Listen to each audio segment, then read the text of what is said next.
Moving on, we're going to go all the way across the Atlantic through the Mediterranean to Turkey, where Turkey for 3 years now has been building corvettes for the Pakistani Navy. They're contracted to build 4 of these, and they just commissioned the first one here. Or launched. It's not commissioned yet. From launched, it goes into sea trials, and then it becomes commissioned. Okay, so I jumped the gun a little bit there. But Istanbul Shipyard launched the first of the Babur class corvette for the Pakistani Navy. Turkey launched the first Babur class Milgem corvette for Pakistan on August 15th. That was yesterday. At Istanbul Shipyard in the presence of the Pakistani President Alvi and the Turkish President Erdogan. Sounds like a dragon.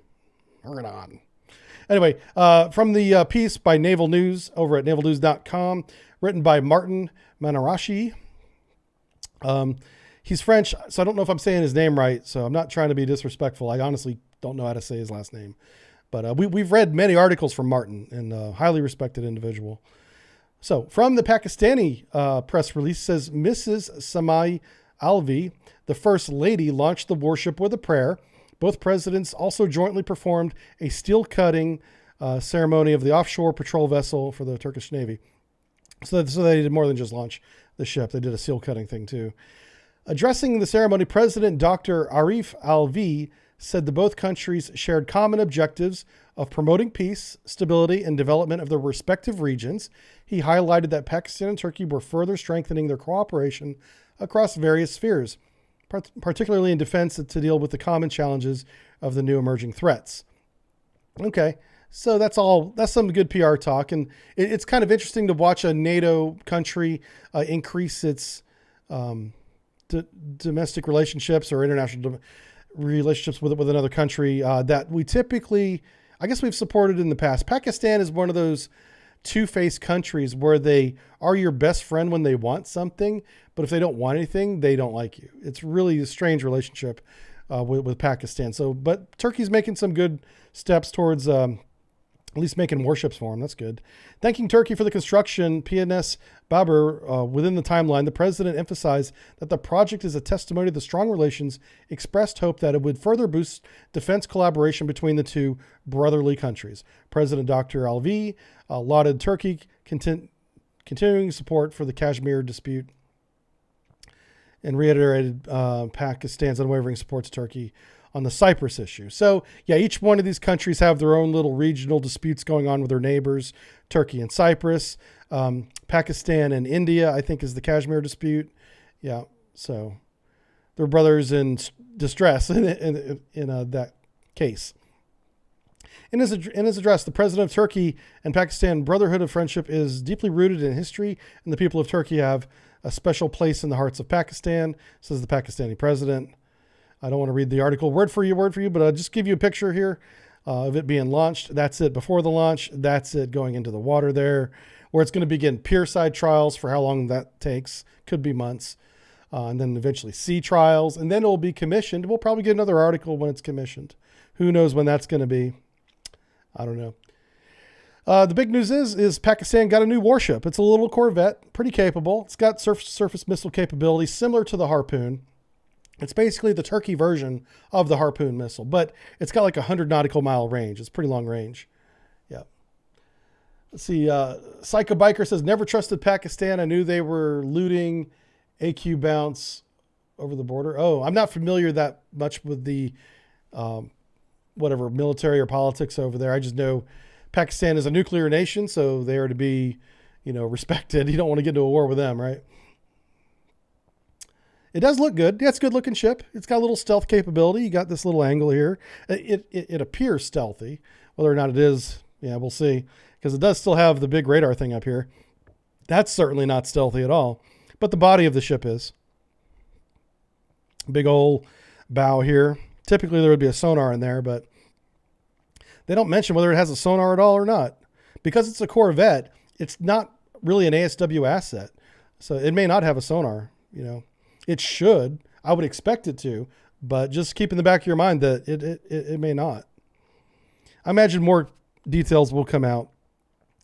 This VLS, I don't know if that VLS was installed, but they do have This box launcher here, it ended up being 2 quad launchers that are going to end up on this thing. Let's see if they, oh, here we go. We got some stats here. All right. So the Babur is almost 3,000 tons. It's 310 feet long, 330 feet long. That's the beam is pretty good, 15 meters. Draft's about 4 meters. It's code DAG. That's diesel and gas. So it's very similar to the Sov Remedy. We said that it had a primary engine, which is the diesel, but it can kick in that gas turbine to give it that boost. And that boosted up to 31 knots. Pretty good. Range of 3,500 rather, nautical miles for 15 days. And a crew of, wow, over 100 people on a corvette. This is a heavily manned ship. Wow, I'm surprised that the crew is that large. 93 plus 40. And oh, check this out. What is the gas turbine? It's that LM 2500. This is the gas turbine we see more and more common on a lot of ships, including American ships. They're on foreign ships as well because it's a very reliable design. Yeah, the LM 2500. This is made by General Electric, by the way. Yeah. So even American engines are going into Pakistani ships via Turkey. It's crazy how it's all connected when you start walking the dots back. Yeah. The American military industry is everywhere. It's nuts. It's even going to, countries we don't have the closest ties with, Anyway, let's see what you guys have. Yeah, Bin Laden was found in Pakistan, that's for sure. Yeah, he sure was. Pakistan claimed they didn't know that he was there, though. So what are you going to do? Do you believe him? Do you not believe him? Yeah. It is a strange world how it is all connected. Yeah. The LM2500 is the same as a CF6 jet engine. Yeah, that's nuts how they've modified a jet engine to be a marine engine. Yeah, I wonder how much work had to go into that. GE are awesome. Yeah, General Electric as a company is good. It's a very safe place for those of you that are investing, and I'm not giving any investing advice, but it's where I would put some of my cash just to get some return on investment, because in the United States, if you keep your money in the bank, it just sits there. It doesn't do anything. But in my case, you got to have the money first. Don't have that. LM2500 are also used for power generations. Really? Yeah, they're everywhere. So yeah, it's a very reliable design for sure. I wonder, is that a link? It is a link. Let's see where it goes. Okay, we're going to maybe see a picture of it here. Oh, it just links to another Naval News article. That's very clever, Naval News, linking to your own article as a source. You guys, we're on to you, Naval News. We're on. A lot of magazines do that. I'm just joking. Yeah, I'm just joking. Okay, let's move on to the next one. And we talked about this a little bit last week. This is a follow-on story to a major military convention that I do want to attend in the future. I was trying to make plans for next summer, but I already can't do it. We got other things going on. So I won't even be there next year. But the Sea, Air, Space Convention in Washington, D.C., they displayed the sail drone for the first time there. Now, the sail drone has been in the news a lot. We've talked about it here in Naval News segments. It's not new to this audience, but we do have an update here. The sail drone from the piece, it says, is a U.S. small business design. That's an SBIR project. That's the type of contract work that I do for the for NAVC. They put out these requirements and they request companies to bid proposals, ideas for these contracts. And so this small business proposed this idea of something that they're already doing. This is a proven design. As ridiculous as this may have sounded 10 years ago, it's actually working right now. And it's these unmanned sailboats. There's about 100 of them, many of whom are at sea right now in the Pacific by themselves, solar powered, mapping the bottom of the Pacific. All the little bits and pieces that don't get traveled on very frequently are being mapped by these high resolution sonars mounted on the bottom of this thing. It's really cool. And it's wind powered, solar and wind powered. So cool. So here's a picture of the drone here in safety orange. It says the impressive capabilities of sail drones' autonomous vehicles have been proven in numerous operational missions for science, ocean mapping, and maritime security, covering 500,000 nautical miles from the Arctic to the Antarctic. So all the way up and down the globe. Sail drone fleet has logged more than 10,000 days at sea in some extreme weather conditions. The sail drone is a 23-foot vehicle powered by wind and solar energies, capable. The 23-foot Explorer is designed to carry a payload of sensors that collect data above and below the sea surface as well. The 15-foot wing provides wind power for forward propulsion, and the solar power is on board for science and navigation instruments.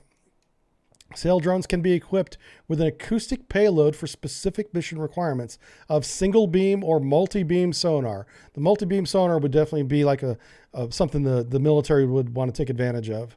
Single beam would be like a low resolution fathometer. A multi-beam would be a high resolution fathometer for bottom 3D mapping. And then you could also power a sonar system for surveillance using the exact same power requirements. Because look how much power this thing produces from its solar panels. I think it's right here somewhere. It's like 2,000 watts. 2,000 watts can power quite a bit of gear.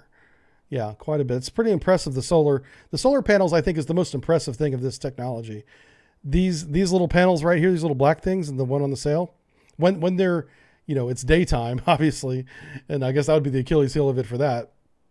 It's very good for powering a lot of equipment. Very efficient solar panels. And look how big it is. Look, these are people at the convention. This convention happened this summer, and I missed it. But I'm eventually going to go to one of these. I'll take some pictures whenever I do and share it with you guys. So 33-foot sail drone Voyager is designed to carry a payload of sensors. We've already read that. It's like they repeated themselves. Oh, and here it is, sailing out of San Francisco, which I believe that's the home port of the company, is San Francisco. So the acoustic payloads, what does it have on board right now? It's got the Kongsberg EM 2040, and the Kongsberg EM 304. Those are two high resolution sonars. Yeah. If they can power those, they can power sonar systems, at least passively. Really high resolution sonar systems. This could be used for mine locating. The same system that can map a bottom is the exact same requirements for finding sea mines. Same thing. Very similar power requirements too. All right, so let me show you what these sonar systems look like. Which one do I want to show you? Okay, first is going to be the 2400, relatively short range Bottommapper. Once you've run the sailboat back and forth a couple hundred times, you get 3D maps like this of the ocean bottom. Very, very accurate stuff, and it can measure more than just depth. They're doing all sorts of testing of not, of course, wind speeds and above the water, but salinity and density and temperature of the waters, as well as it goes through the oceans.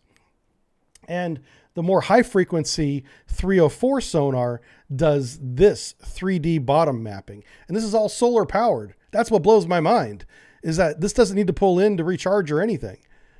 So during the day, it definitely does this. And it probably has a battery pack to run it at night, I would assume. So it doesn't have to stop and pull up these 3D maps. So eventually we're going to get a fully mapped ocean bottom for the first time in human history. Because there's a lot of the world that's under the oceans that we don't know about. We've never bothered because there's no advantage to us knowing. It's not worth the cost to find out exactly, in high fidelity, what does the bottom look like in the Atlantic, Pacific, Indian Oceans. There's no benefit for that. But if we can send out a sailboat that runs itself autonomously for years on end, why not do it? And that's what this company's doing.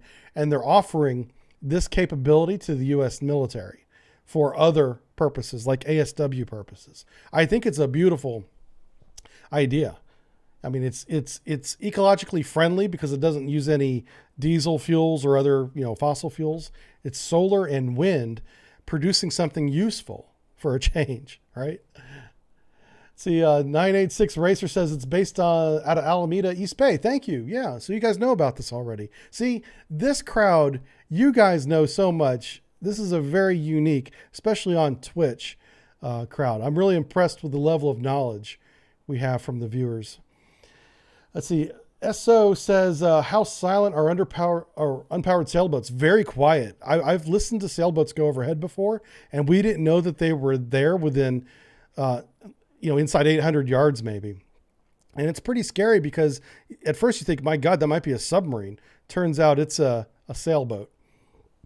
Very, very interesting time in sonar when that happens. All right, the Raven Brigade says military convention always shows the latest and greatest. However, it's a traveling circus going around the globe. Yeah, there's a little circus atmosphere to it, for sure. I just want to make sure I go to one of the circuses before it's on my bucket list. Go to a military convention. I want to pet an AMRAAM and cuddle the little cute cheeks of a new sonar system. I want to do that.